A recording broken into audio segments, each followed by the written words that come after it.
આર્ય સંસ્કાર ધામ દ્વારા સરસ્વતી સન્માન 2025 યોજાયો।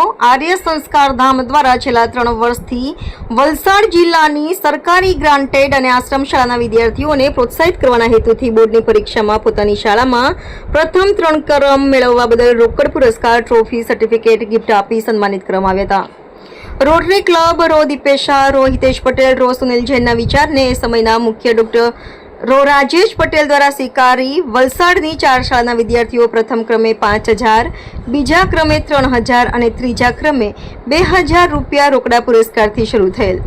આ પ્રોજેક્ટ આ વર્ષે 220 શાળાના 660 વિદ્યાર્થીઓના સરસ્વતી સન્માન સમારંભ 2025ના નામથી યોજ્યો હતો।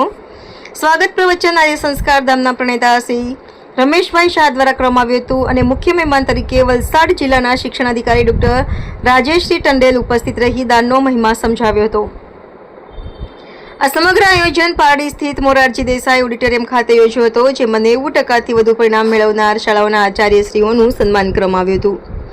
આ ઇવેન્ટની માહિતી ડો દીપેશ શાહ દ્વારા આપવામાં આવી હતી અને રોટરીથી શરૂ થયેલી આ સફર આજે હજારો બાળકોને પ્રોત્સાહન આપનારી બની છે તેનો હર્ષ રજૂ કર્યો હતો।